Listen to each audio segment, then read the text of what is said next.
Ndugu yangu, nataka nikukaribishe Jumapili hii. Jumapili hii pamoja na kufanya maombezi, nitakuwa na jambo moja la muhimu sana.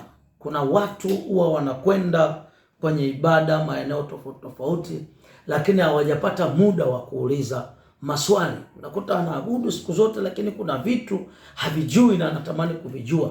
Jumapili hii nimekusudia kwa masaa 3 mfululizo nitakuwa tu najibu maswali.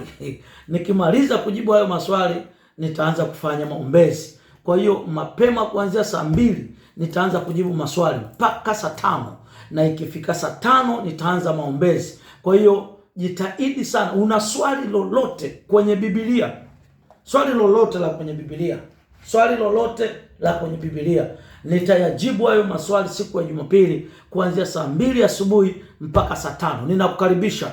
Wapi? Ni Gongo la Mboto, maeneo ya Majoe. Gongo la Mboto, maeneo ya Majoe. Ukipanda gari pale Gongo la Mboto kuja Majoe, waambie wakushushe Alisi Sekondari.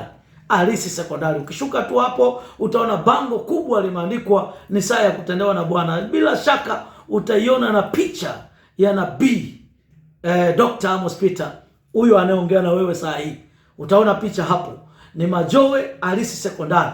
Jumapili hii ni kujibu maswali tu. Swali lolote ulilo nalo kwenye Biblia nitalijibu. Nitakuwa na masaa 3 ya kujibu maswali Jumapili hii. Mungu akubariki sana.